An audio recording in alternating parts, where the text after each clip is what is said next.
My name is Mikayla Mason. I am a teacher and head of department at a school out west. I completed the Masters of Education and Masters of Business Administration at James Cook University, Brisbane.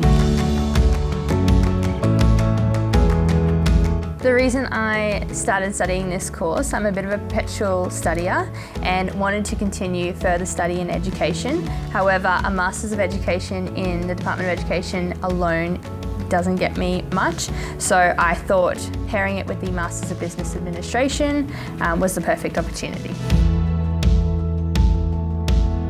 In rural and remote locations, you also have the opportunity to take on leadership opportunities earlier in your career than you traditionally would elsewhere.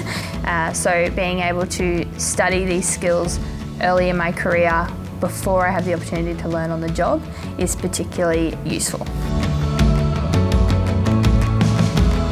A challenge that you face in rural and remote communities is having to manage up and manage down, particularly in middle leadership. As a year level coordinator and head of department, I'm constantly managing different staff and need to have the skills to be able to do that effectively.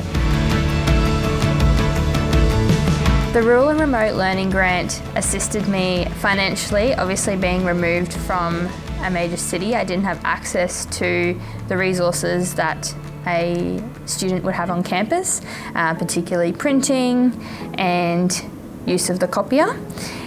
So it assisted with those expenses. It also allowed me to reduce the time I have spent tutoring outside of school to free up my time to focus on my studies. The Rural and Remote Grant also assisted in reducing my tuition fees. When I first heard about the grant, it was incredibly useful and took the pressure off, I guess, long term as well.